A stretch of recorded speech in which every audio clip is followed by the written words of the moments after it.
to another episode of the Cellcast. Shorts. Joining me today is a man who, while he's never been to Krypton, knows what it's like to fall to Earth from space. Welcome, Nate. Hello again.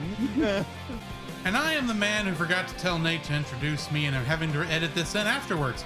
I'm Drew. I'm sorry. I meant to say this is the one thing I forgot on my thing. And if I can stop this. Okay, can you stop it? Yeah, I can. I just had to back up. This is why you need a Jimmy in your life. This is why I actually need a checklist. yeah, a checklist would be good too. But hello, Drew. It's been a hot minute, and here I am. Who knows where at this point? Because Jimmy and I are still on our glorified fetch quest. So yes. I can say where I am right now, but by the time this episode comes out, I may be in a completely different part of the world. Yeah, who knows? Who knows? At this you could be in Atlantis for all we know. Atlantis, you never know. I could be hanging out with in search of the Aquaman. Who knows? Well, I was thinking you might be in search of the Titanic.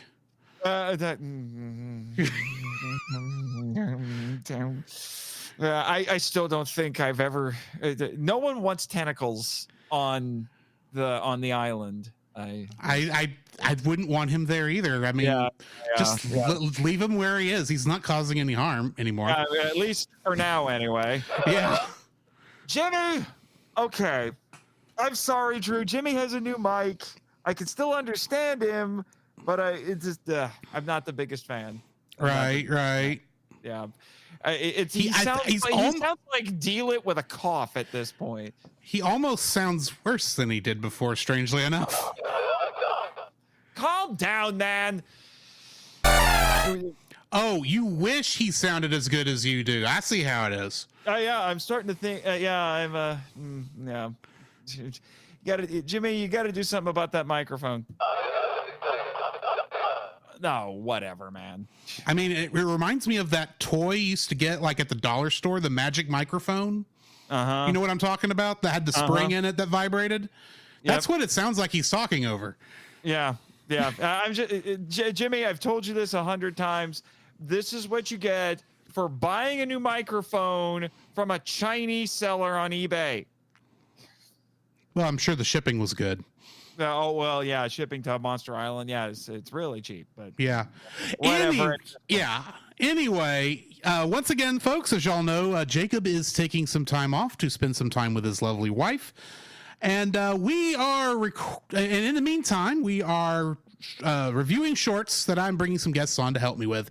And this week, of course, Nate Marchand is, with him, we are watching The Arctic Giant, a Superman cartoon. And I have to admit, this is the first time I've watched one of these Superman cartoons. Oh, you've never seen the Max Fleischer shorts before? None of the Max Fleischer shorts ever aired back when I was watching Looney Tunes and Merry Melodies and all that, and Popeye on the regular, back when I was 5, 6, and so if I ever saw one of these, they didn't stick in my memory.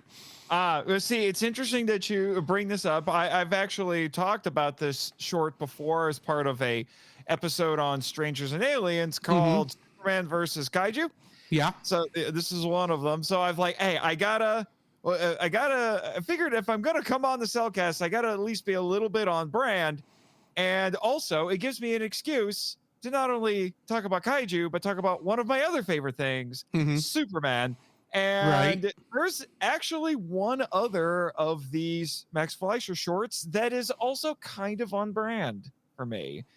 It's what is it's one with next you're gonna tell me he fights a giant monkey. No, but there are giant robots. Well, there you go. So for your other festivities on the internet. Yes, for the other one. So there is I'm trying to remember what that one is called, because that's actually one that's really popular.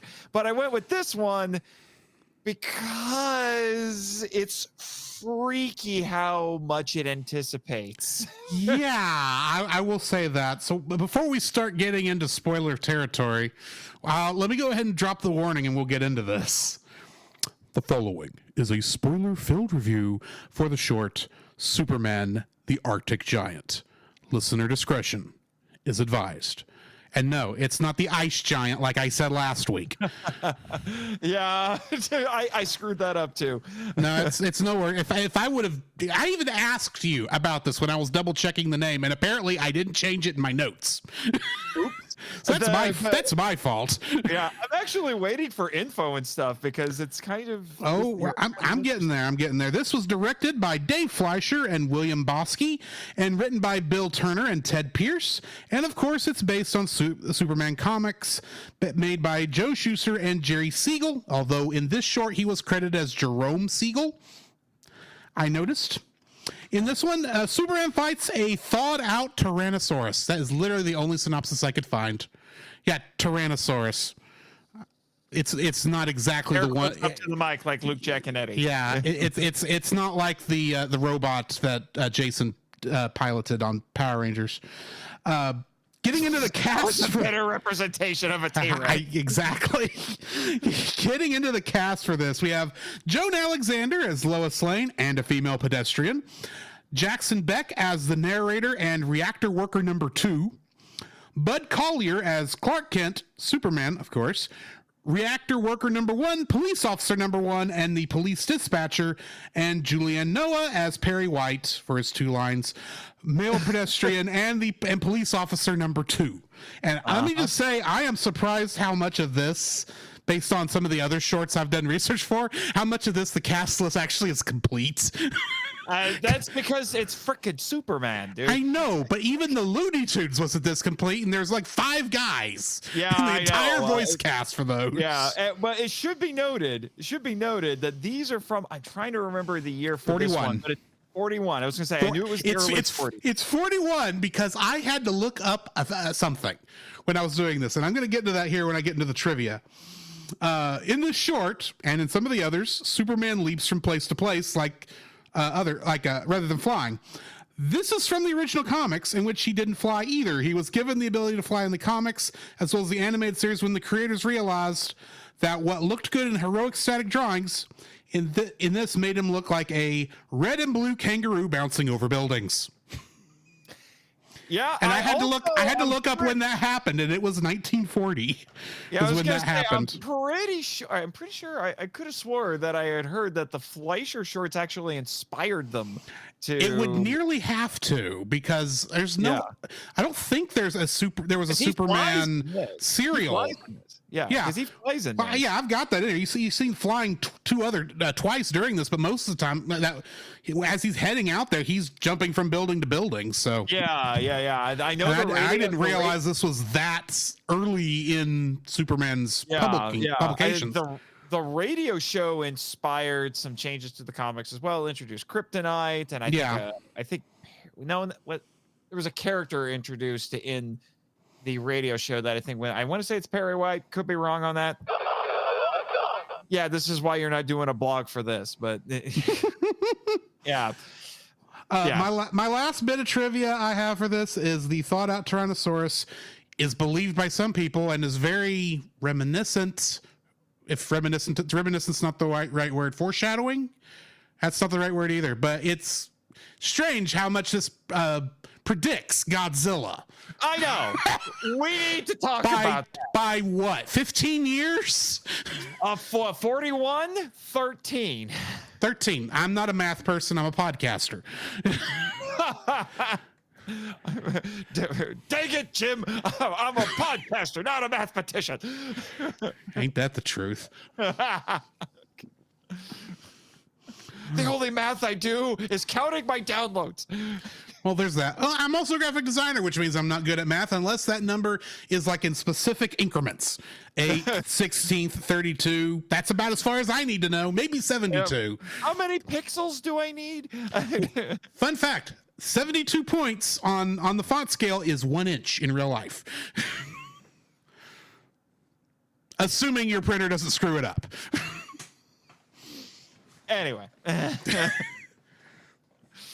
But yes, it's kind of freaky how much this anticipates. Yes.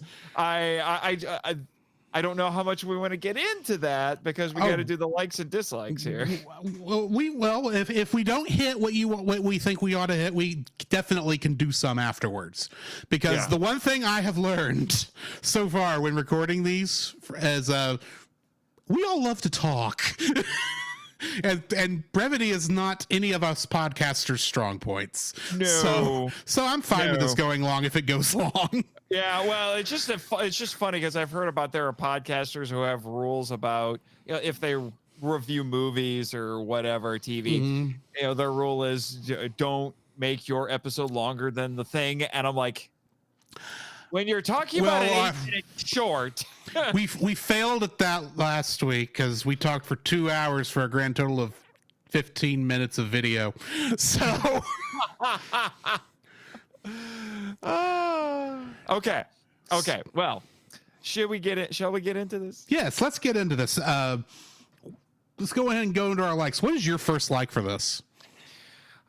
That intro, which is the same. Well, it's not the same intro in all of them, in all of these shorts.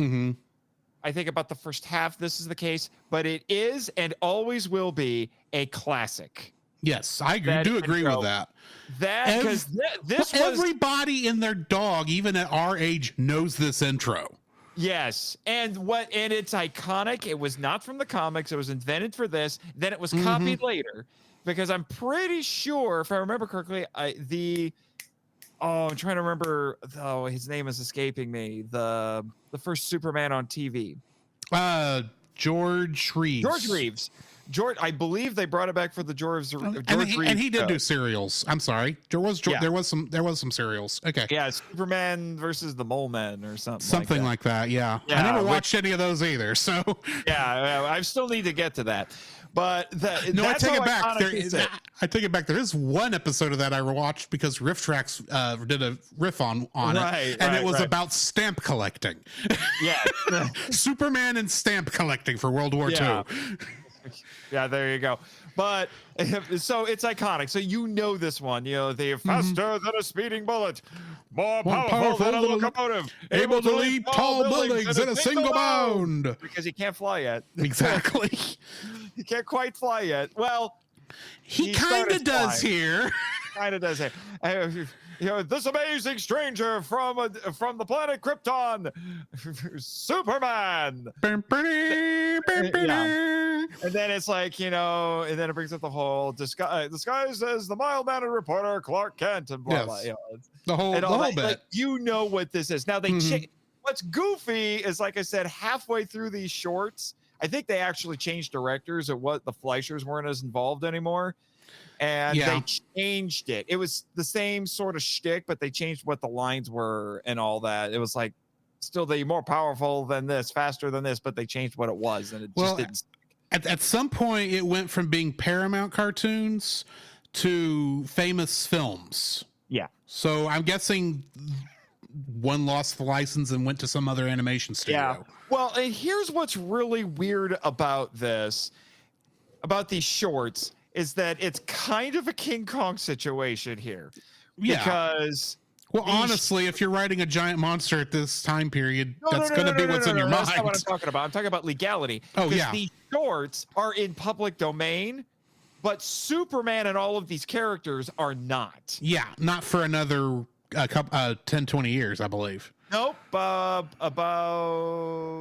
10 years. Yeah, 10 years. Yeah, 34. Because I was thinking it was if it's 95 years. Yeah, Superman was 1938. Trust me, it's 95 years. I did all my research for Mickey Mouse this year. Didn't we all? So yeah, in about 10 years or so.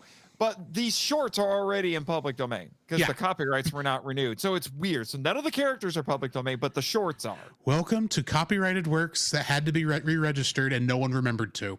Yeah, basically. It's because just like King Kong, where the original movie is not in public domain, but the novelization of said movie is in public domain. And just to make it more complicated, the book was published before the movie came out. Exactly.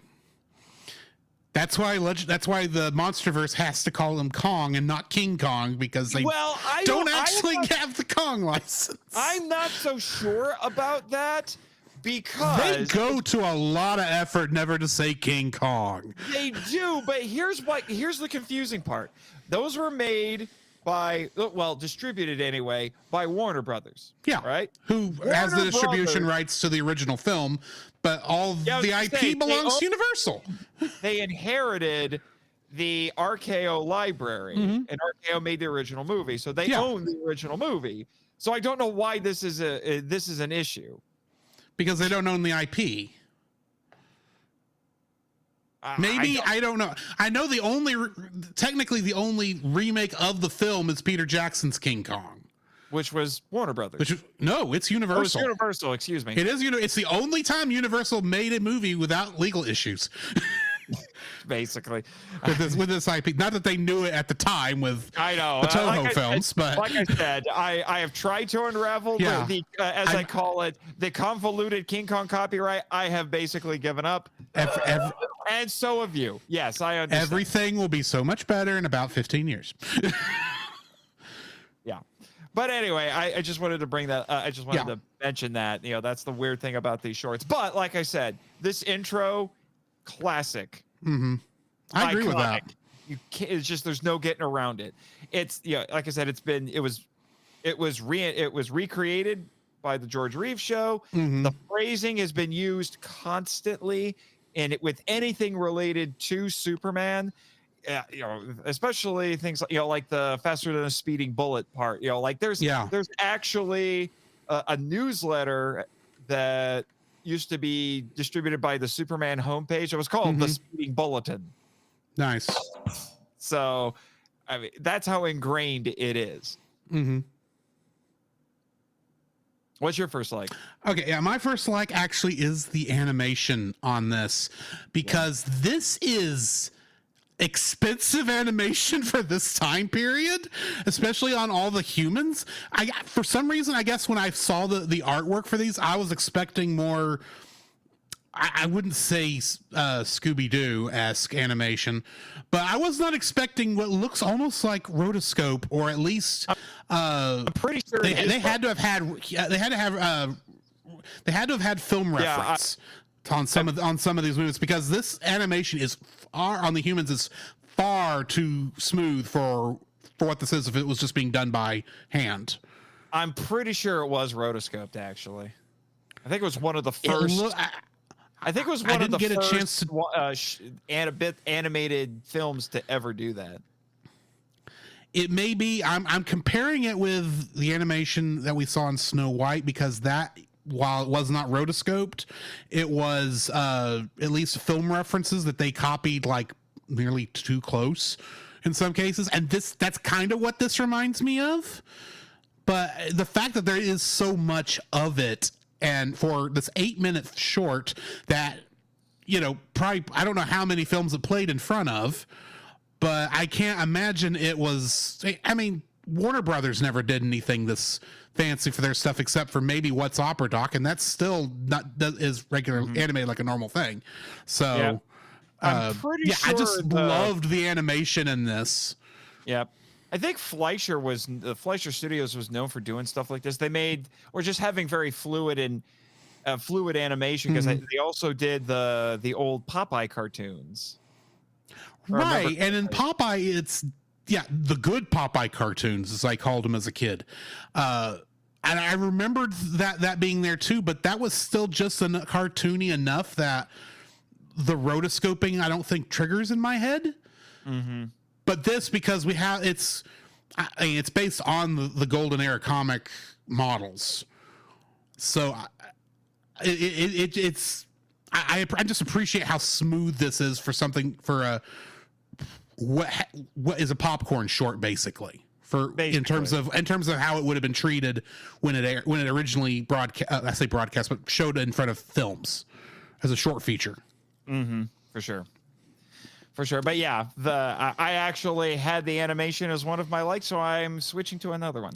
Go right ahead. So I'm switching to another one. So what's your second like?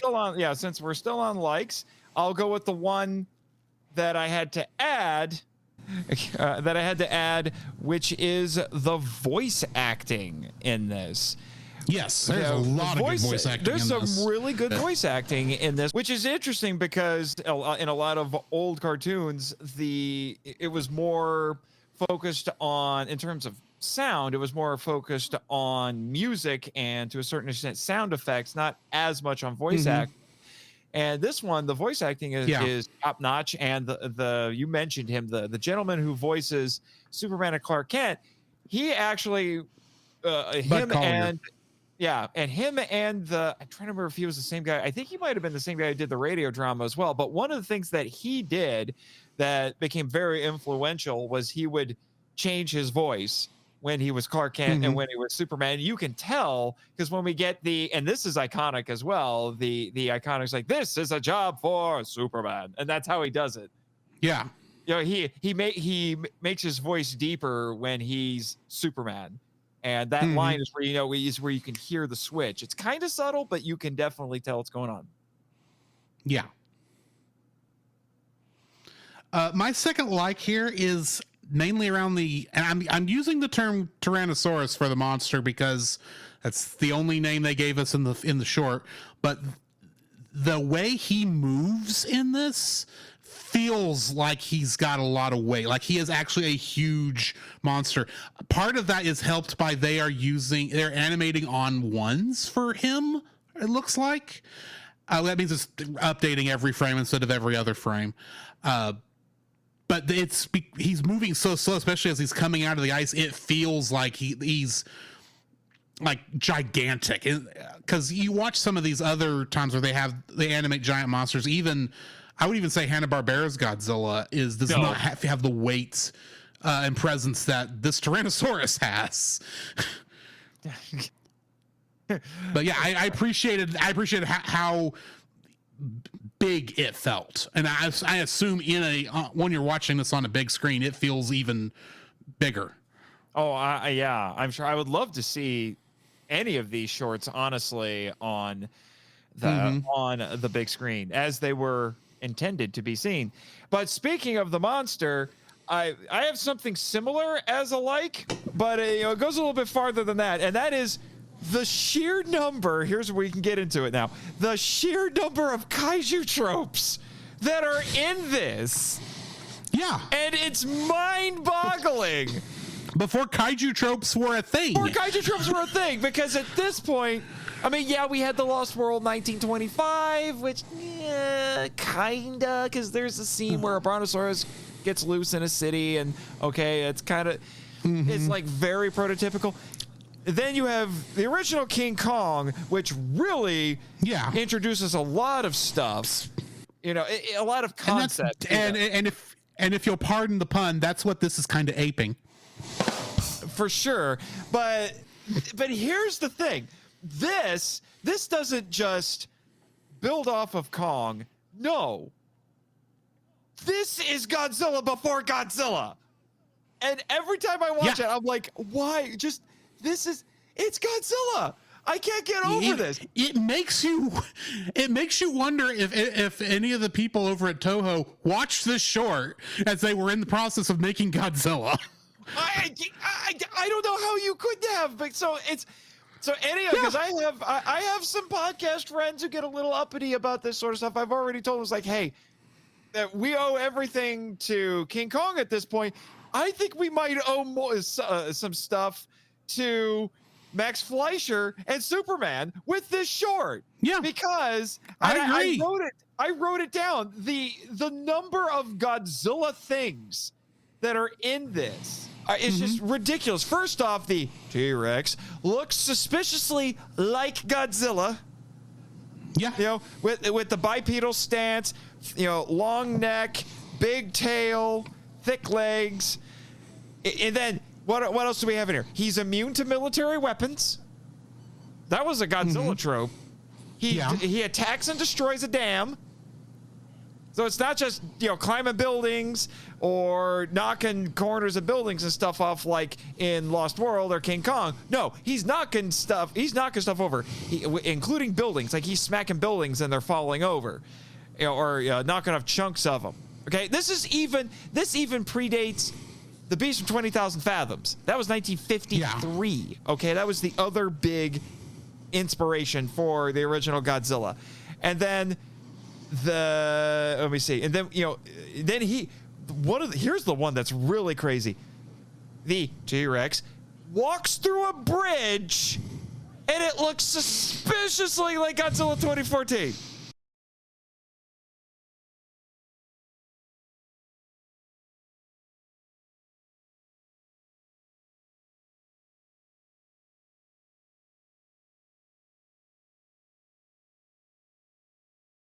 I have little doubt that he did, because the sequence is suspiciously similar. Like even the camera angles are freakishly similar. And then and it ends with the T-Rex going to a stadium. It's a sports stadium, and there are several. There are King of the Monsters. Yeah, I was gonna say there are several kaiju films that feature a stadium. Most notably,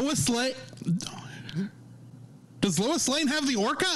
I'm telling you. What I put down is like, you have Godzilla versus Mechagodzilla 2, where there's a baseball stadium that Godzilla trashes. You have Gamera Guardian of the Universe, where they try to set a trap for the Gauss in a stadium, and then Gamera shows up. He doesn't, and he makes a hole in the stadium. He doesn't wreck the stadium, but he makes a hole in it. And that's just the ones that came to mind. You bring up King of the Monsters 2019. It's just mind-boggling, and this was less than a decade after King Kong and more than a decade before Beast of 20,000 Fathoms and Godzilla. So I hate to break it to people, but you can thank America even more for what we got later, especially since so many Godzilla tropes, so many classic kaiju tropes are in this short. There are only so many coincidences. It's so that you can stomach and not actually be connected. The T-Rex even has spikes on his back. Yeah. Granted, I don't. At the time when this was made, I don't think they had an accurate idea of what a Tyrannosaurus looked like. This is definitely not anything close to it. I'm saving that for dislikes. Okay, I'm saving that for dislikes. But I mean, the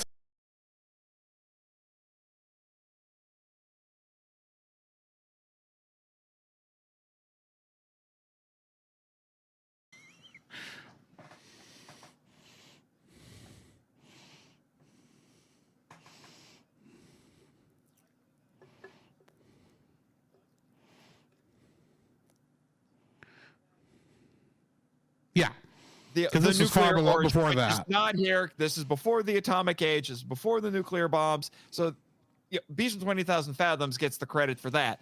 But so many other things. They go with the other classic kaiju origin, which was he was frozen and sleeping, and we woke him up.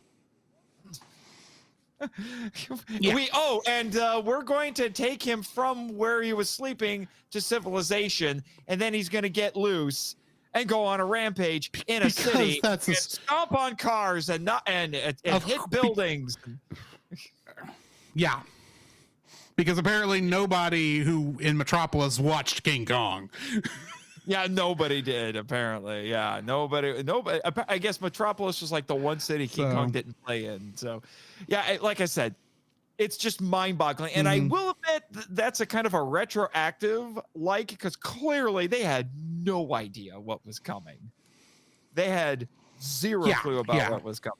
But still, I wish there was a way I could confirm whether or not this was somehow an influence, because if it's not, the sheer number of coincidences is mind-boggling.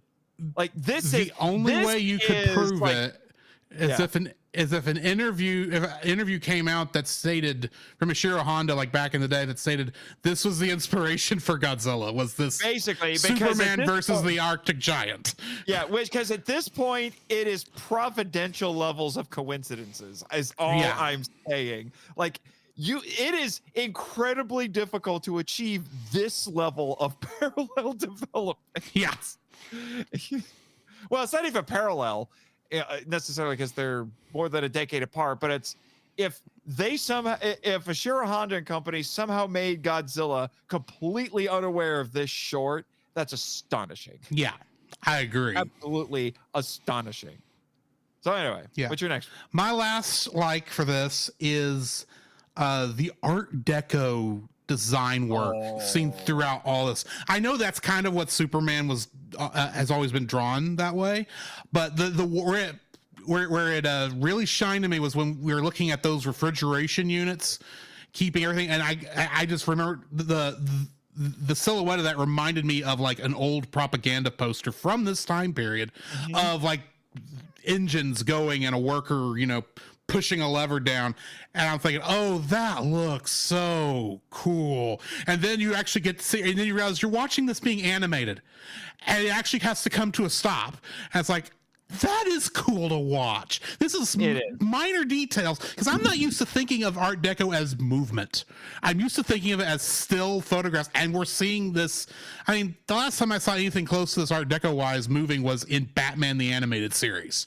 I was about to say, and I don't even consider that pure art. I don't even consider that pure Art Deco because it's obviously aping this era. I was going to say, Bruce Timm took heavy inspiration from these Mike Fleischer shorts for all of the DC stuff that he worked on. Right. Especially Batman, especially Superman. Right. But seeing this from the era of the Art Deco movement itself, I was just so blown away because this is right around the time it was at its peak, I believe.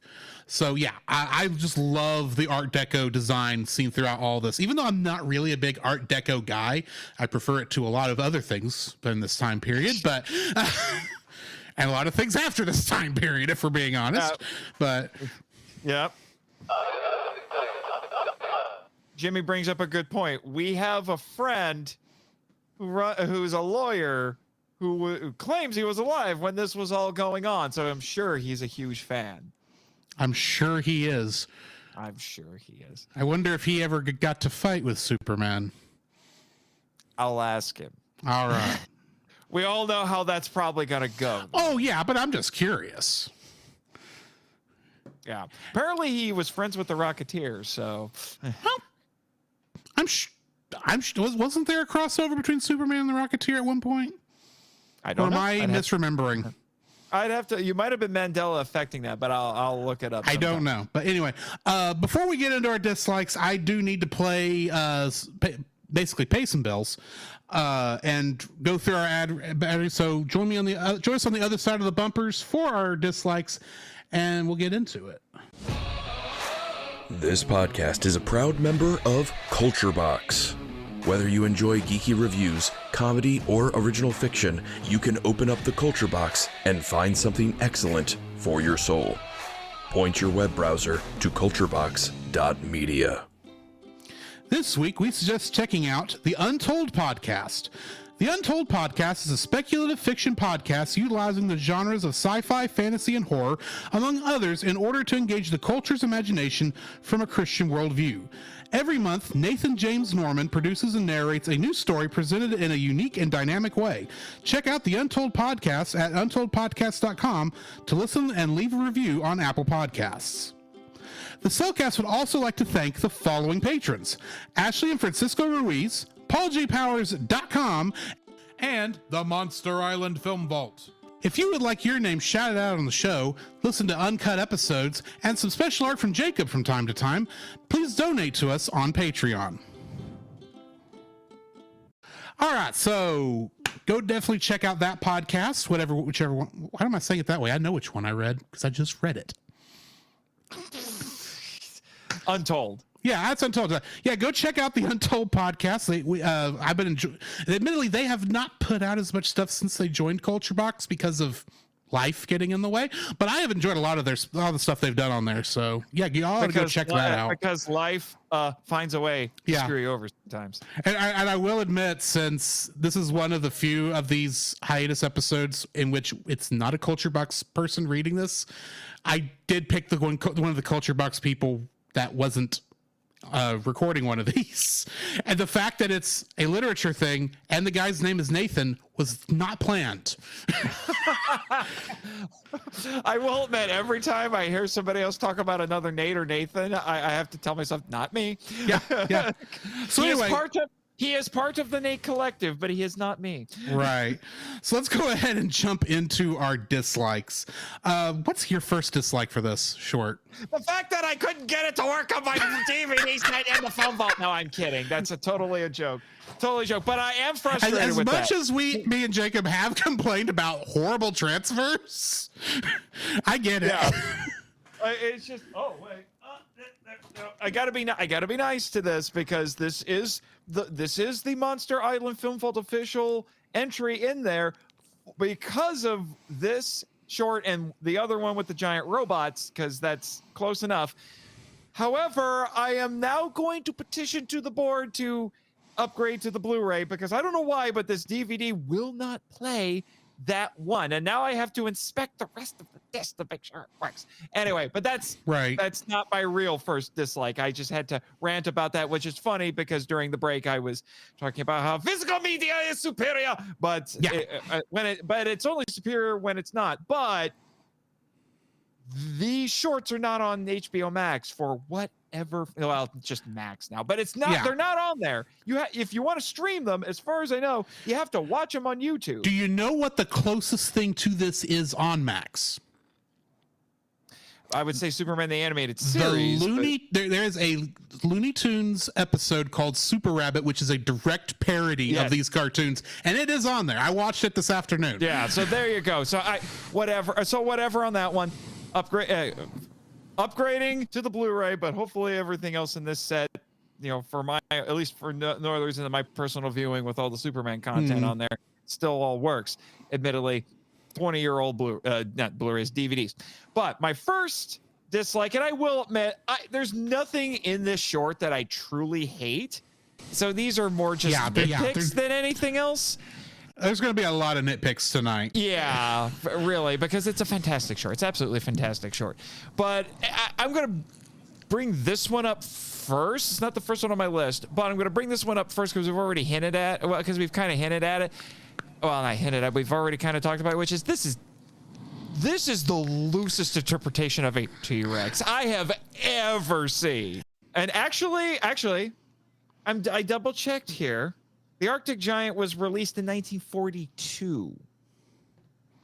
Oh. 1942. All my stuff said 40. February 27th. All my stuff said 41, so. Yep. Well, that's when they started. It was February 27th, 1942. And the other one, whose title I couldn't remember, is The Mechanical Monsters, which has giant robots. Yeah. Fair enough. There are 17 total, and the first 9 were made by Fleischer, and then the rest were by Famous Studios. And I can tell you, when they switched to Famous Studios, they weren't as good. I guarantee that. Nope. But anyway, especially since the first one made by Famous Studios is called Japatours. Well, I mean, we were in World War II by this point, so yeah, product of its time. Yeah, it's still very unfortunate. But anyway, Anyway, since back to your dislike.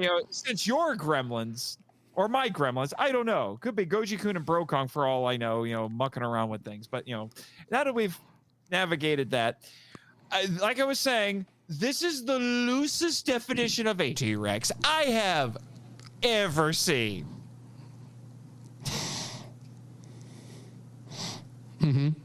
Oh, okay. I was waiting for you to respond. No, continue. Because first off, it's way too big. Second of all, it actually has long arms with fingers and not like the little arms that we make memes out.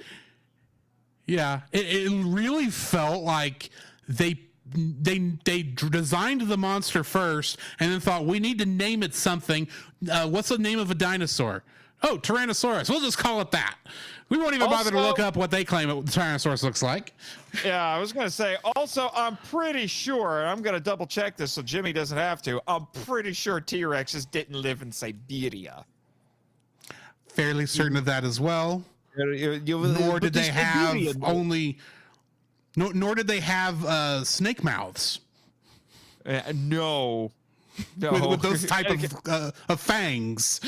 Yeah, for sure. Yeah, because I'm just trying to look it up because unless I should talk to Rushbot and ask him about Siberian T-Rex because he'll say Siberian T-Rex is better than a normal T-Rex because it's from Mother Russia. I'm sure he believes that. Yes. Was not my good Russian, but anyway. I should have talked like Zangief first. I was talking about crushing a sparrow eggs between man's thighs, but then it would be in my Russian accent.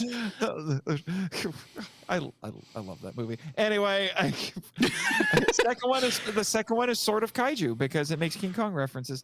But it says here on Wikipedia, so take it or leave it if you want. But it says they lived throughout what is now Western North America. Or it was an island continent known as, what is that? Laramidia? Yeah, that's what they claimed this when Pangea initially split. I was gonna say I knew that as Pangea, but yeah, okay. When Pangea initially split, that's what the supercontinent on the western side was called, I believe. Yeah, or northern. I don't remember where the split is. Yeah. So unless they want to tell me. Unless this thing really, unless it's just based on out-of-date scientific information, or they just made it the heck up. And that's very possible because I have no idea what in 1942 they thought dinosaurs looked like. So, well, no, I'm not talking necessarily about that. They clearly took creative license because the dinosaurs in King Kong look more scientifically accurate. True. Okay, and those technically weren't T-Rexes. I think the one in King Kong was actually more of an Allosaurus. Well, I think it was actually a Brontosaurus, which ironically also doesn't exist. Don't get Jimmy started. But anyway, he'll rant master or something there. But yeah, Jimmy, I see you going for that button. No. We got it. We understand. No, we get it.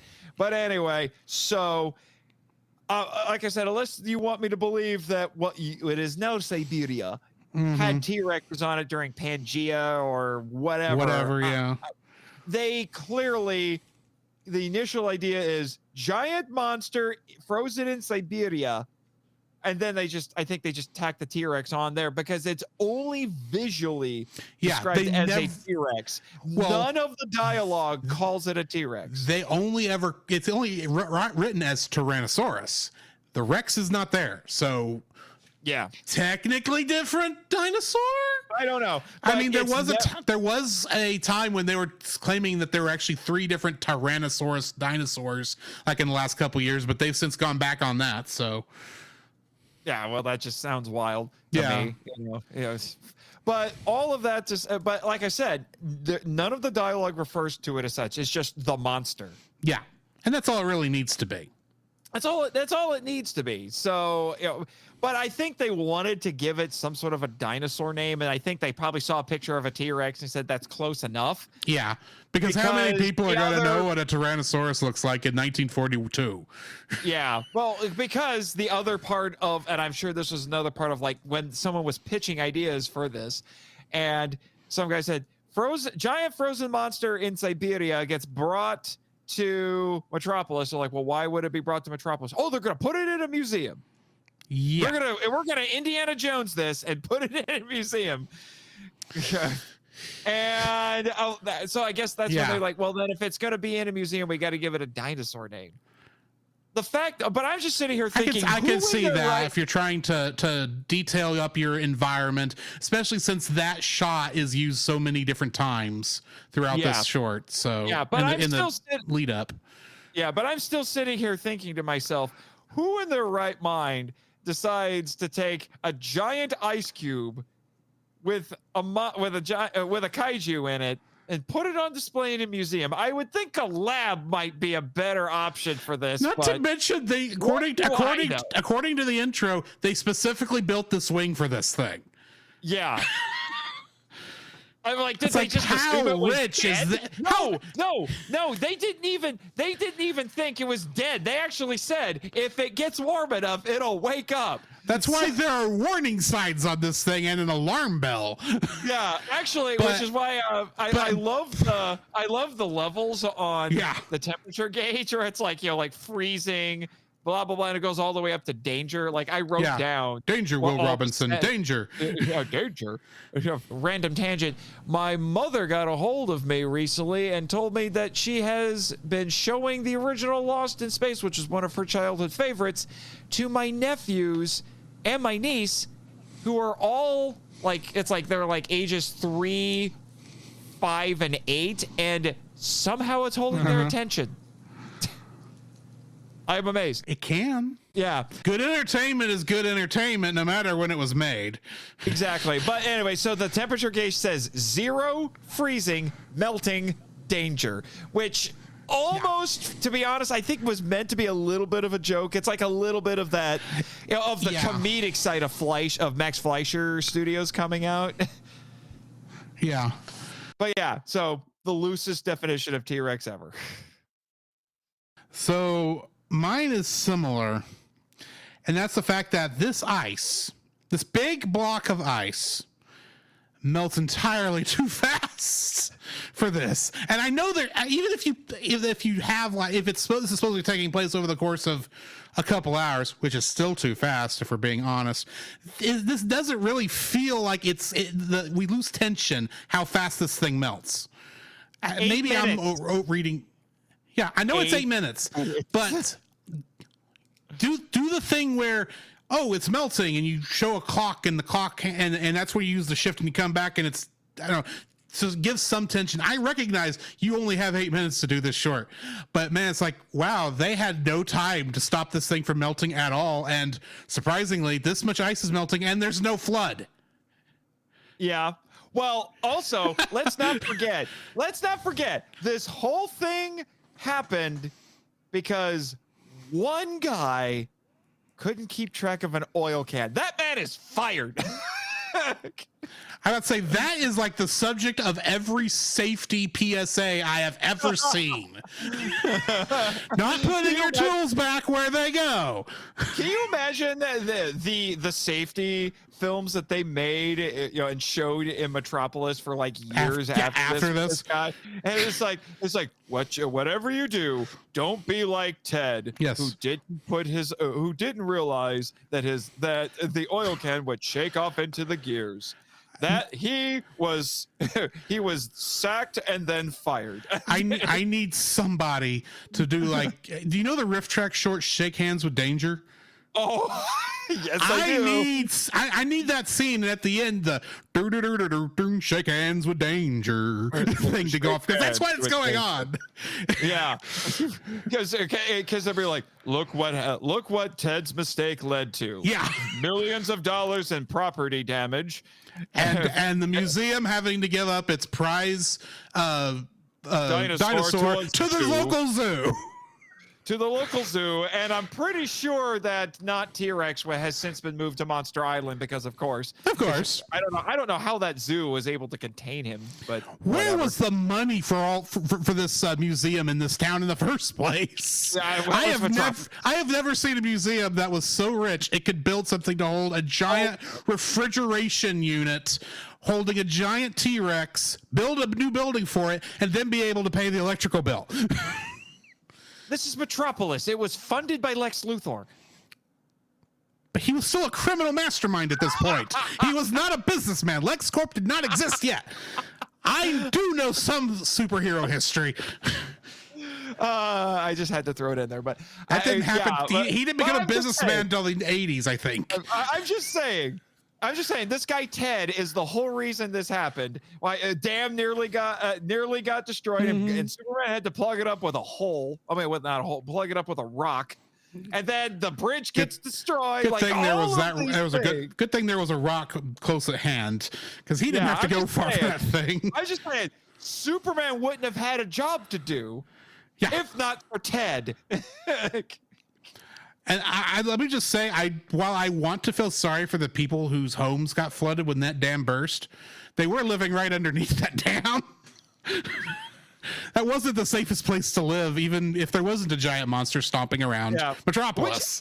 Which actually, another thing that this film anticipated, Superman the movie with the dam. Yeah.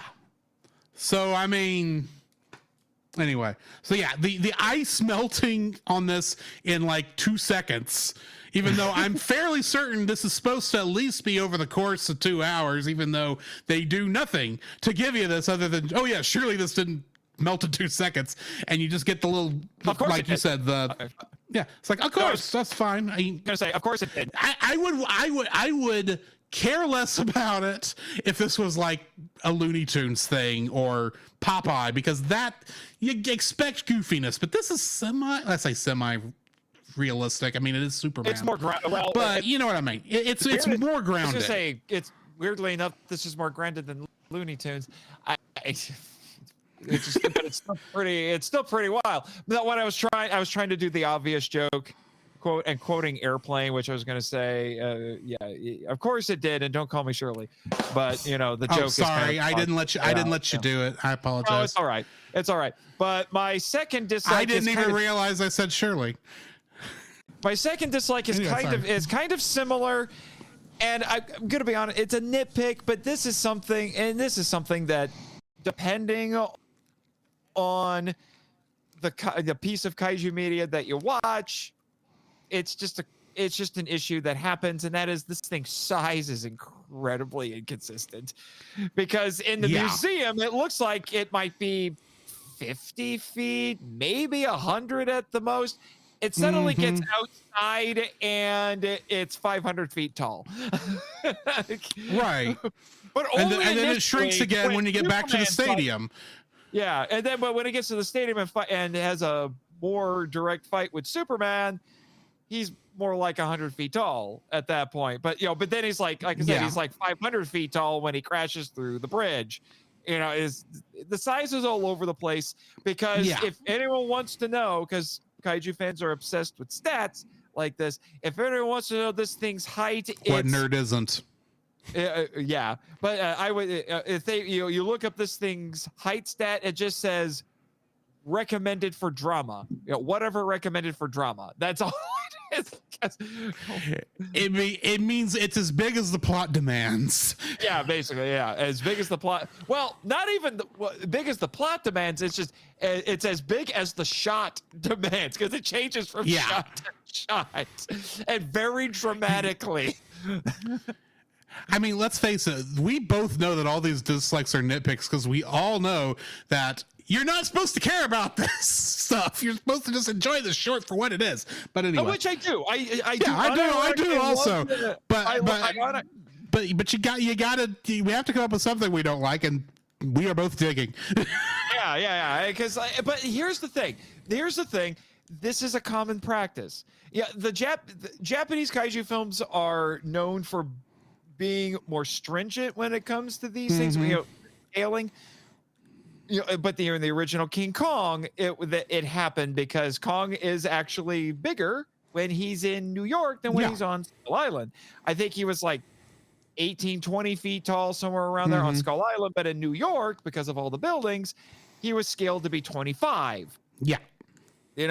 And there are kaiju posters where the scale's all over the place. Like there's infamously a Godzilla versus Megalon poster where Godzilla and Megalon, because this poster sits upon a throne of lies. I know which one you're talking about. They are fighting on top of the World Trade Center, which makes no freaking sense. I know. They're not in New York. B, I don't think the World Trade Center was built when they made that movie. No, it was. Oh, it was? I wasn't sure. It was. But because because that got released in the United States in 1977, and the remake of King Kong was 1976, which ends on the World Trade Center. So yes, they had already been built. Well, I knew by the time the U.S. release was done, but I didn't know when it came out when the original. Well, no, this was a U.S. poster. This was a U.S. poster. Yeah. But I mean, when the movie was made in Japan, I was thinking maybe they weren't. But anyway, besides the point. Besides the point. My point being, there are posters that muck around with this because you go with, like I said, with what looks the most dramatic for that shot. Or in reality, the most cool that will get kids in seats. Yeah, it's rule of cool. Yeah, it's very rule of cool. Very rule of cool. And I think after a while, people just got used to realizing, okay, the poster's a bit of an exaggeration, but we can work with this. Exactly. Especially American posters. American posters did this all the time. The Japanese posters less so, but still.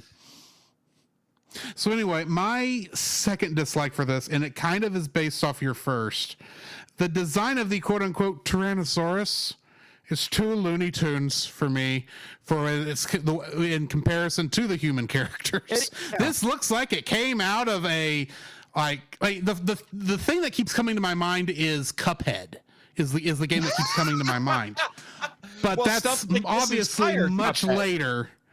Yeah. Right. I know that, but and like I said, if this was in Popeye, I wouldn't care. But these are a little bit more realistic in their designs for the humans, so it messes with the motif in my head. If I was not a graphic designer, I would not care, probably. But because I've had to study design, I'm looking going, that doesn't look like it ought to belong in the same shot as that version of Lois Lane. Or when it tries to eat Lois and then Superman punches it in the throat and hog tie. Superman is kind of mean to this poor thing. He hog ties it with, what did he hog tie it with? He ripped up. It was part of the bridge support. Yeah, part of the bridge support. He hog ties it, and then he punches it in the throat to get it to spit up Lois, because Lois is going to be. I don't care if you're Lois Lane, you're going to need therapy for about 5 years after nearly getting eaten by a kaiju, and then he knocks it to the ground, and then pins it to the ground by bending a street lamp over its neck so it can't get up. So, like I said, Superman's kind of mean to this poor thing. But then again, it had rampaged and caused a bunch of damage, so it was probably warranted. Which then makes you wonder, how is that zoo keeping it under control? Exactly. It probably didn't stay at that zoo for very long. Yeah, like I said, Monster Island. Monster Island. We have the resources to keep kaiju in check. Right. That makes sense. But I mean, the city zoo? Probably not. I mean, it's the Metropolis City Zoo, so they've seen things, man. Yes, some predecessor to Star Labs probably built that paddock. Yeah, probably. But yeah, I don't even remember what we were talking about. I was talking about how the design for this thing does not look like it fits with the humans. So it doesn't. It doesn't. And that just is a weird thing to me. I know for most people that won't matter, but there's a part of me that's just going like, well, when Hanna-Barbera did Godzilla, that actually looked like it fit with those human characters. When Godzilla the series did that animation, that Godzilla, or Zilla, I should say, whatever. I'm sorry, Nick, if you disagree with me. That looks like it fit with the cartoon versions of Heat. So this one does not look like it fits in with Superman. I'm sorry, it just doesn't. Yep. So, okay, my last one is the pickiest of nitpicks. Oh yeah, pickiest of nitpicks. The monster doesn't roar. You're right. I hadn't realized that this monster is silent throughout this whole thing. I don't understand why. I don't either. It's not like there hadn't been movie dinosaurs that roar. Yeah. Why is this thing silent? I mean, sure, you don't have the at this point you wouldn't have the Godzilla roar in everyone's film library like seemed to happen after that movie came out. But you should still have some old King Kong stuff floating around. You would think, but it doesn't grunt or growl. No, it's completely nothing. silent. Not even a vocal tick. It's weird. I hadn't thought of that, but you're right. It is very weird. It is really strange. I mean, you could argue that, it's trying to be more realistic because because reptiles don't have vocal cords and roar like that. Spoo stinking I mean, who. they hiss. That's really But about this all thing they doesn't even hiss. It doesn't hiss. Yeah. At least hiss. I don't know why. It just seemed like a bit of a missed opportunity there. But again, I've watched this multiple times. I've scrutinized it every time I've done that. So it's just like, yeah. Okay. My last one, and this is definitely a nitpick. The warning bell that goes off when that temperature gauge reaches danger. I don't know why, but it doesn't seem to fit the scene for me. It's a bell chime. It shouldn't matter, but for whatever reason, I think this particular bell noise is used in like a lot of things from this era. But most of my knowledge of it would be from like comedic things. Like I'm sure this has come up on Looney Tunes and Merry Melodies and Tom and Jerry and all that kind of stuff. And that's literally like that thing is like the comedic bell in my mind. And yet I'm hearing it here and it's like, yeah, this is a comedic bit, but it's also it's not a comedy story. So why did we go with the comedy sound effect?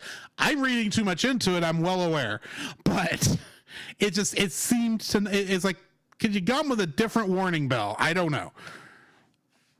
Again, yeah, it is what it is, and we're talking about sound design here, so yeah. It's no sound and maybe wrong sound. Maybe, and plus, let's face it, if you have this in your library and it's easy to get to, which I'm fairly certain it would have been for Paramount at the time, Fleischer at the time, you use the one that you can get a hold of fast. So, and that's probably what it was, but it just.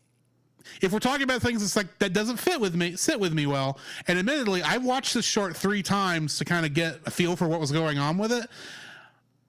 And that was one of the things that stuck out every time is not sitting well, along with ice not melting too freaking fast.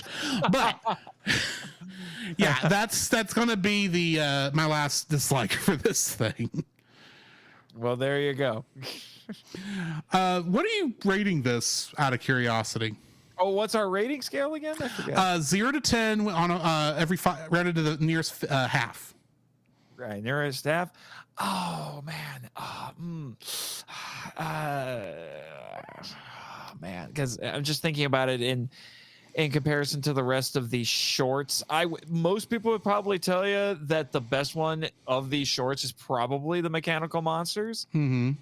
I would say I really like this one, especially with how surprisingly forward-thinking it is.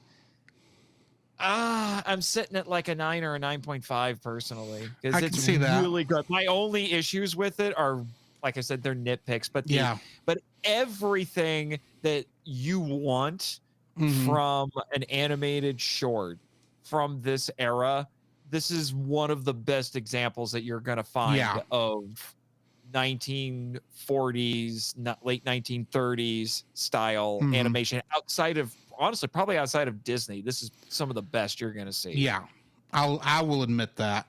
I tend to prefer writing style wise Merry Melodies and Looney Tunes, but yeah, this is still animation wise some of the slickest, nicest animation, and it does a good job of covering it.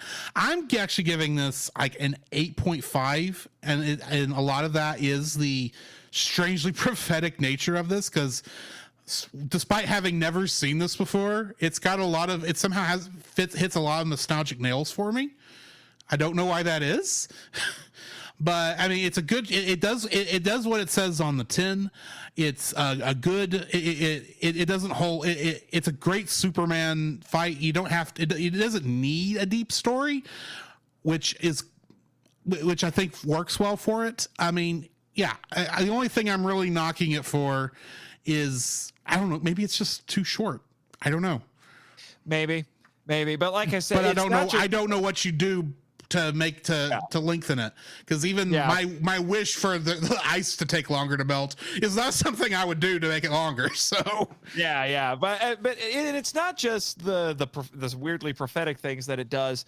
It's also, and admittedly, this is something that all of these shorts did, but all of the things that just became iconically Superman. The fact that he flies to a certain extent in this, the opening, and the voice acting, like everything, that's par for the entire series of shorts. I will say that, but like I said, the propheticness of it is just astonishing. So yeah, that's going to be it for our review here. Next is supposed to be shameless self-promotion, but if you've got anything to add for Jacob and Ashley, you are free to do so here. Oh, congratulations, Jacob and Ashley. I'm glad that I was able to fill in for you guys. Well, for Jacob, because I don't know if he's going to drag the wife onto the show yet or not. I don't know if she's ready. She has gone and watched a movie with us, which, let me tell you, as the one without the dates, felt awkward. But all of it, so, anyway, congratulations, Jacob. I wish you could have been here to talk about this. But you got more important things to do, starting a new life in a new family and all of that. And I wish you and Ashley great Godspeed. And also, if do it at the wedding, man. I hope you did this at the wedding.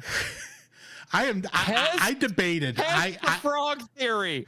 Test the frog theory. I will admit, as best man, I was tempted to bring this up in the reception, but I am not doing it. I need to know if it works. I'll remind Jacob of this. We'll see if he does anything. Yeah, I'm just saying, I need to know. And hey, you got a congratulations from Jimmy from frickin' NASA. That's worth its weight in gold right there. Exactly. Of course, he's got a new girlfriend too, so. You don't remind me. Anyway. Yeah. Before we leave, shameless self-promotion. Where can we find you at? I mean, it is your spiritual gift. Yeah. Yes, it is. I don't know how. Some people will be like, "You can't be a spiritual gift. It's not in the Bible." Well, you tell that to Jesus, because he gave it to me. Anyway, so obviously I am here because I am the host and curator of the Monster Island Film Vault, the podcast seeking entertainment and enlightenment through tokusatsu. Once again, I would like to say, Drew and Jacob, thank you for being such generous patrons on the show. It is much appreciated. And if you're into things like kaiju in particular, also tokusatsu, and you want to learn more about the films, we're a film appreciation podcast, and I do research on the history and culture behind all of those things to put them in their proper context and enhance your viewing. Because let's be honest, especially when you're looking at foreign or classic films, or in this case, a lot of times both, a lot of stuff will go over your head. But when you know a bit more, you get a little bit closer to what the original audiences knew. Your viewing becomes just that much better. And then also, if you enjoy Japanese superheroes, and Drew, you have contributed to this madness. Yeah. You always call me a co-host. I call it extended guest hosting. That's basically what it was. You walked into it because you're just like, hey, if you need a co-host for any of your remaining episodes, I volunteer. And I'm like, and you're coming on for all of them. It was one of those things where I looked at your post announcing, Travis having to step down, and go, I would hate to be in his position, have to record all those episodes by myself. I will at least offer to give a hand. Next thing I know, I'm finishing the show. Yep. So Henshin Men, a podcast about the appreciation of Japanese superheroes and their high-flying and eye-kicking adventures. So it was focused mostly on the original Kamen Rider. It's branched out and talked about a few other things. I'm trying to get really just one more main episode out for it to get it all wrapped up. I've been looking at some other things, mostly Kamen Rider related, to get us to 71 episodes, because Kamen Rider started in 1971. And if you're looking back at his thing right now and wondering, why is he talking like that's in the future? That happened months ago. We're recording this far in the past. So yes, quite. All right. Yes. And also, because if I don't bring it up, My co-host will yell at me. But the Power Trip, a journey through the Power Rangers franchise, which you have also been on. Yes, I have the Nate Marchand hat trick. I was gonna say you've got the Nate Marchand hat trick at this point. You have been if on all the shows. If I'd been a little faster and getting into kaiju and got on and guested on Kaiju Weekly, then I'd have the full thing. But I'll have to put up with what I got. No. Michael had 2 shows. Oh, well, then never mind. I wouldn't have gotten on that one either. Yeah. There are only 2 people who have achieved the Hamilton Marchand hat trick. Only 2, and it's probably only ever going to be those 2 at this point. Right. But regardless, that was a massive project where my friend Michael Hamilton and I went through the entire Power Rangers franchise, 1 season at a time. And Henshinman is a sprint. The Power Trip is a marathon. You're looking at an average of 3 hours. Even if you just listen to the show, you have no idea how much of a marathon it is to record the show. Yeah, because I think that recording session, I swear it felt like 5 hours. It might have been 5. The episode itself, I think, ended up being 4. We had a lot to say, even though some of that was about buck naked Dapu. Ugh, I still get nightmares. Oh, it's still better than Turbo. First half Turbo, yes. Actually, second half, it's still better than the second half of Turbo, but Turbo was a lot better than the first half. Anyway, yes, there's a hierarchy here. Yes. I understand. Like I say, I like the in space Rangers, not the Zeo Rangers in that season. Yeah, all I have to say is, I don't care what you say, Michael. Nostalgia and corsets can't save anything. Hey, it was the first half of Turbo that made me stop watching Power Rangers in the first place. Because it was that bad. Anyway, but also I would be so go check that out. Obviously, over the first season was all about Power Rangers, and then we branched out to start talking about some Power Ranger comic books and some Super Sentai, which is why you were on while we were waiting for 30th anniversary stuff to come out. We've got a couple more episodes of that we're hoping to get out. One that's already been recorded, it just needs to be posted, and then we're going to do a coda for the entire run of the show once it comes out, which by the time this episode comes out, hopefully it's already been out. Hopefully been out for a while. Yeah, hopefully. But it will be on Legend of the White Dragon, which was the final performance of Jason David Frank, who famously played Tommy Oliver. So I'm looking forward to seeing that. And Legend of the White Dragon is so Power Ranger adjacent. It doesn't just live in the same neighborhood. No, it lives in the room next door. Okay. If I didn't know any better, I'd say it was a Power Rangers knockoff. Yeah. Exactly. So, from what I've seen of the suit. Yeah. And there's like a whole to do about that, which I'm sure I'll research like crazy for that episode. Yeah. It comes out. But, and I'm going to mention this briefly because I went into a lot of detail about those other ones. A couple of things. One, on the podcast track, I am also a member of Carl Dutton's stable of actors at Scyther Podcast for his fan-produced audio dramas. Specifically, I have been in X-Men the audio drama, voicing, of all people, Deadpool. Yeah, I can't see you playing the Merc with a mouth at all. Sarcasm? Sarcasm side. And then most prominently, the reason I could play him so well is because we were unfortunate roommates for a while, but I played Rito on Power Rangers The Audio Drama, and you know all about this because he crashed our show. Yeah. You were on the film, your Patreon episode. I'm well aware. He crashed it because that's what he does. Apparently, that's his new hobby now, hijacking podcasts. That's what he does. We're lucky he didn't do that on Retro Rewind, to be honest. I don't know how much Francisco would have appreciated that. Yeah. Roy probably would not have enjoyed that at all. Yeah, I think they just would have been very confused. Probably. But anyway, so I do a lot of stuff there, and as of this recording, I will be appearing on the Avengers spinoff from the X-Men show. Carl Dutton is not working on that one. It's his friend Mitch who's doing that one. And I'm going to be a hero, but not an Avenger. I think I've told you about this, right, Drew? I don't think you have. I'm Johnny Storm, baby. That also fits. I debated trying out for that, but I eventually changed my mind and didn't. So, oh, that's too bad.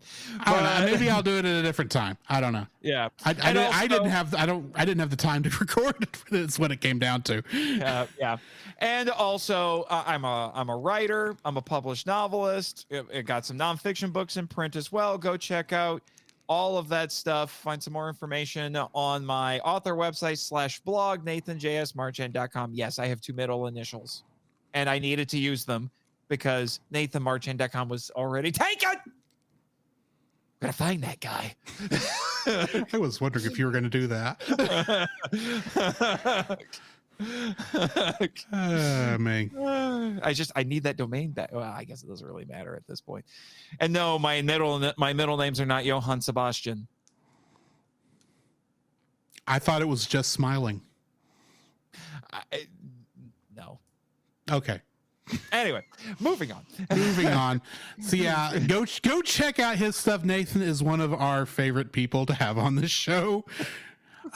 So much so that when talking about Titanic movies, you walked into that one.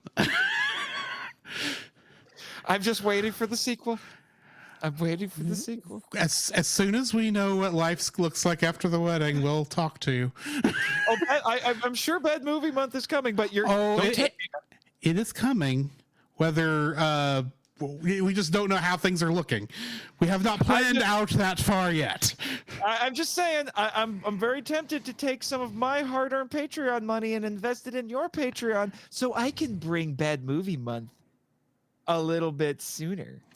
Oh boy! Start early, because you need a way to tap into the GXK. Yeah, hype and there's not much other Kong stuff or Godzilla animated Godzilla stuff out there. I could do the Godzilla animated trilogy, but I kind of want to do those back to back, and I'm kind of waiting on a month I can do that without it taking spots up. But anyway, there are 3 animated Kong movies, all of which have dubious legality, and 2 of them are tie-ins with a TV show. Of course they are. The other one is sort of legal and has Ariel from The Little Mermaid as Andero. Yeah, I think I saw that one that had her. And yep. And here's the other wild part. All of them are musicals. I hate to imagine what that sounds like. Now, I will say one thing that is on the schedule at some point, and the only reason I haven't nailed it down yet is because we have no idea when the home video of Godzilla -1 is going to hit. And as soon as I know that, guess who is my first call? To find out when it's best to get you on.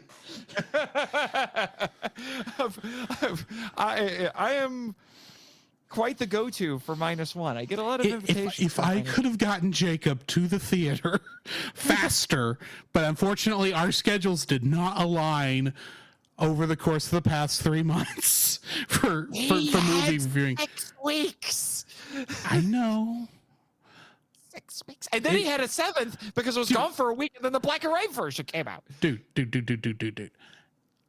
If we had time, we would have done The Boy and His Heron. That is that too. For Cellcast, that would have trumped Godzilla -1. Obviously, and we didn't get that. We didn't get a reaction on that. So, which is too bad, because I did see that one. You could have had me on. But well, it would have been a reaction, so it's not a full review. And the way we do that, we actually record the day we watch it. So yeah, I will say while our thoughts are fresh. Yeah, I will say this: most esoteric, that Studio Ghibli, most esoteric Miyazaki movie I've ever seen. From what I saw, it looks like it was doing what Disney's Wish was trying to do but failed at. So, admittedly, I still haven't watched Wish either. So that's all beside the point. Yeah.